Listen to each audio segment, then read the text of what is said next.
More than that, but that's And all right.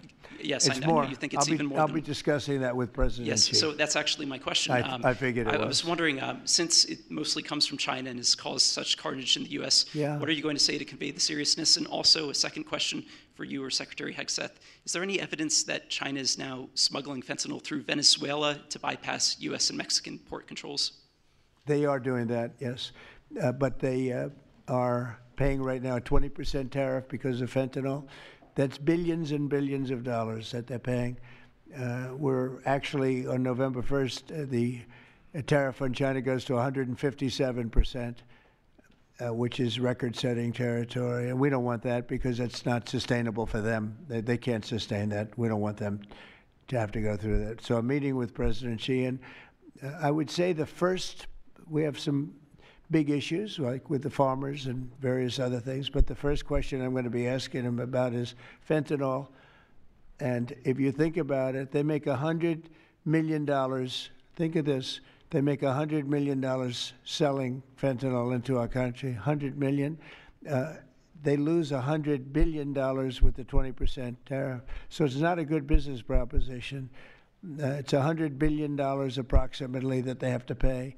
It's a big penalty to make $100 million. So I think they want to do something. They want to put it on the list. It's on the list. It's one of the things we're talking about, and I'm putting it right at the front of the list. So they pay a very big penalty for doing that, and I don't think they want to be doing it. And we'll see what happens at the end of next week, because I'll be meeting next week, as you know, along with we're stopping in Malaysia, we're stopping in South Korea, we're stopping in Japan.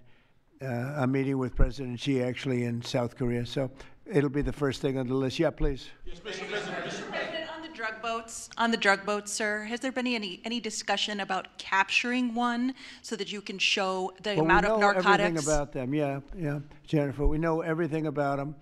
We know where they're coming from, who they're coming with, generally who's in the boat. I'll let Pete discuss it a little bit, but they have incredible intelligence. And you know, usually when you see 5 engines, I've never even seen that before, but when you see 5 engines on a boat going about 65 miles an hour, loaded up with white powder in silver cases, generally speaking, that's not a good sign. They're not going fishing, right? And you don't see any fishing rods, right? So, Pete, I'll let you discuss that a little bit, please. Well, yes, sir. Likewise, generally you don't see fishing in submarines either, sir. So the U.S. military, as I mentioned, nobody better in the world at mapping networks, identifying who's connected to who inside terrorist organizations. It's just the media is used to hearing that when it pertains to Afghanistan and Iraq and ISIS and Al-Qaeda. But if you reframe how you understand the world in our own hemisphere, that's exactly what these foreign terrorist organizations are. And so we will track them, we will map them, we will network them, and we will hunt them and kill them because they're trying to and they are killing and poisoning the American people. And inside that, we have all the license necessary, all the authorities necessary to take these kinetic strikes, and we'll continue to take them. And we've been, you know, just to add, because I think it's important, we've been capturing them for years. You know, it's not like, gee, let's capture one. We've been doing that for years. For 25 years, we've been doing it. Not at a level like we're doing it now. I mean, just with the hits we're hitting, but we have much more intensity than any administration's ever had. But we've been capturing these boats for years, and they get back into the system, and they do it again and again and again, and they don't fear that. They have no fear. The thing I can tell you right now, it's very hard to find any floating vessel right now on the Pacific or in the Gulf, and I would like to call it by its official name, the Gulf of America.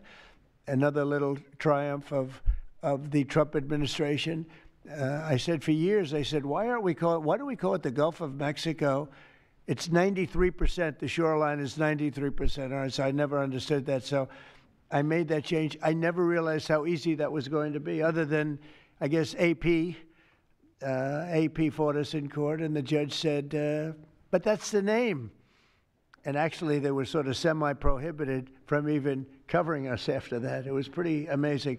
But we have the Gulf of America, and there are very few boats, very, very few boats, not even fishing boats, to be honest. I don't want to do that to the fishing industry, but it's been so effective.